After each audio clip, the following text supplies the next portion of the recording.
Bwana Yesu asifiwe sana. Kuna watu ambao Mungu amewapa kibali.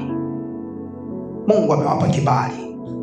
Walipoingia kwenye maombi, Mungu naomba unisaidie kampuni yangu itanuke. Mungu naomba unisaidie masomo yangu yaongezeke.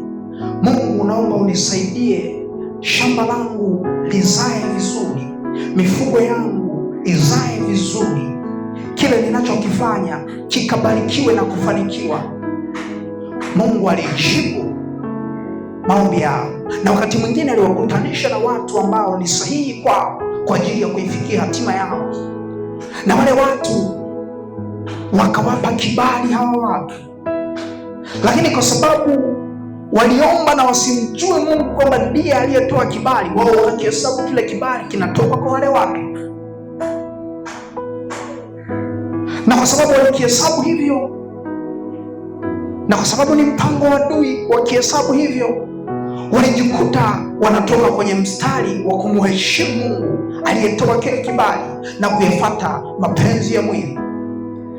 Tumekuwa tukisikia shuhuda kwamba kuna watu wamepewa nafasi ya kuwa kwenye senior position, ni mabosi, alafu pengine anakuja mtu ambaye ni wa chini yako kimamlaka, lakini ni wa jinsia tofauti. Mungu anataka waunganishe kwenye kukuza kampuni ile, kwenye kukuza mradi huo, kwenye kukuza kitu hicho ambacho Mungu anataka kikawe ni sifa. Ndio maana anakupa watu ambao hakukupa mwanzoni, ili jambo hili jipya ambalo anataka kulifanya likafanikiwe maishani mwako. Lakini baada ya wale ambao wako chini pengine kuona wanapata kibali kwa bosi zao, waligeuza mazingira ya kutembea na kile kibali. Hawakukihesabu tena kile kibali kana kwamba kinatoka kwa Mungu, wakihesabu kile kibali kana kwamba kinatoka kwa bosi zao.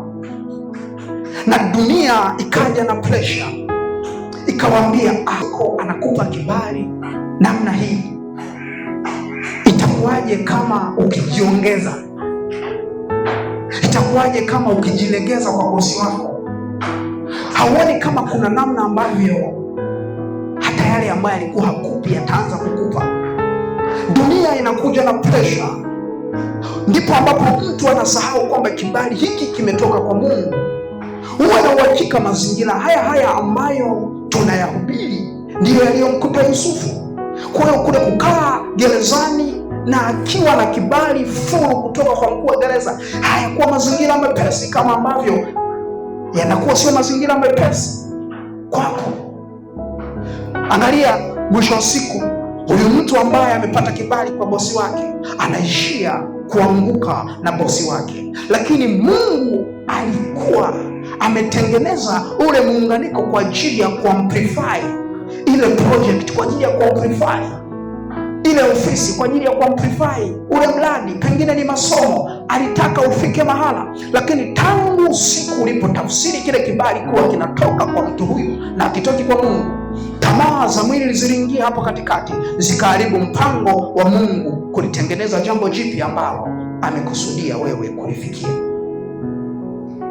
Kwa hiyo mtu wa Mungu, ni muhimu sana, na ninakukumbusha kwamba unapoandaliwa kwa jambo jipya, yako maarifa muhimu ambayo Mungu anataka uwe nayo, kwa sababu usipokuwa nayo, kuna vitu ambavyo Mungu atataka uvitafsiri kwa jinsi ya rohoni, wewe utaishia kuvitafsiri kwa jinsi ya mwilini, na kile kitu kitakuzuia wewe kwenye jambo hilo ambalo Mungu ataka lizaliwe kupitia wewe.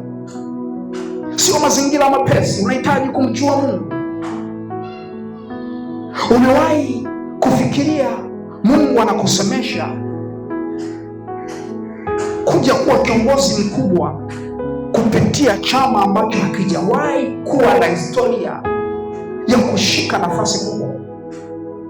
Ni vitu ambavyo akili haiwezi ikafikiri na kuvielewa, lakini Mungu ndiye anakuambia, bwana, endelea kudumu hapo. Lakini presha dunia inajaribu kukuambia, kwa nini usitoke kwenye chama hicho ukaenda kwenye chama ambacho pengine kina nguvu ya kisiasa ya kukusaidia kutimiza hatima yako kwa wepesi? unapojaribu kuyafata mapenzi ya mwili na ukaliacha lile shauri la Mungu, ndivyo ambavyo unazuia ule mpango wa Mungu kuzaa hicho kitu kikubwa ambacho alikukusudia. Kwa hiyo maana ni muhimu sana mtu wa Mungu kuelewa majira ambayo Mungu amekupatia, kwa sababu kupitia majira hayo kuna kitu ambacho anataka kizaliwe. Na usipomjua Mungu sana, adui naye atakuja, atapanda magugu, na kwa sababu wakati mwingine magugu yamebeba taswira sawa na ngano, unaweza ukachanganyikiwa ukahisi magugu ndio ngano ambayo ulikusudia, lakini mwisho wa mavuno ukaja kugundua kwamba hayakuwa yale ambayo nimekusudia kuyavuna, lakini ni kitu tofauti. Kwa hiyo ni muhimu sana kumjua Mungu anapokuandaa kwa jambo jipya.